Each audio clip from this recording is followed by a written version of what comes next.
ঢাকাই সিনেমার জনপ্রিয় নায়ক শাকিব খান। তার অভিনীত নতুন cinema Prince once upon a time in Dhaka মুক্তির অপেক্ষায় আছে। আসছে রোজার ঈদে ছবিটি দেশজুড়ে চলবে মহাসমারোহে। সব জটিলতা শেষে বাংলাদেশ চলচ্চিত্র সার্টিফিকেশন বোর্ড জমা পড়তে যাচ্ছে ছবিটি। এরই মধ্যে সিনেমাটি নিয়ে আলোচনা তুঙ্গে। অনেকেই এর প্রচারে সরব হয়েছেন। তাদের একজন অনন্য মামুন। ঈদে নিজের কোনো সিনেমা না থাকলেও শাকিব অভিনীত প্রিন্স ছবির প্রচারণায় সক্রিয় তিনি। মঙ্গলবার 10 মার্চ মামুন নিজের ফেসবুক আইডিতে এক পোস্টে প্রিন্স সেন্সরে যাচ্ছে বলে জানান। সেখানে তিনি বলেন যে ট্রেলার দেখছি সবার ঘুম হারাম হয়ে যাবে।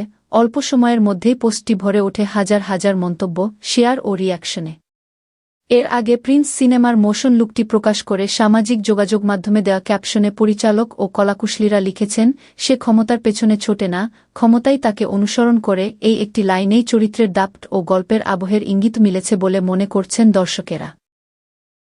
প্রকাশের পরপরই মোশন লুকটি সামাজিক যোগাযোগ মাধ্যমে ভাইরাল হয়ে যায়।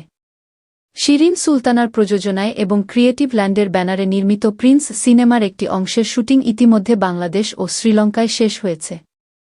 বাকি কাজ নিয়ে ব্যস্ত সময় পার করছেন পরিচালক আবু হায়াত মাহমুদ। সিনেমাটির tagline once upon a time in Dhaka, যা গল্পের প্রেক্ষাপট ও সময়কাল নিয়ে বাড়তি কৌতূহল তৈরি করছে। এই সিনেমায় শাকিব খানের বিপরীতে অভিনয় করেছেন জ্যোতির্ময়ী কুণ্ডু, তাসনিয়া ফারিন ও সাবিলা নূর। আরও আছেন নাসির উদ্দিন খান, রাশেদ মামুন অপু, ইন্তেখাব দিনার, ডা এজাজ, শরীফ সিরাজসহ একঝাঁক অভিনয়শিল্পী।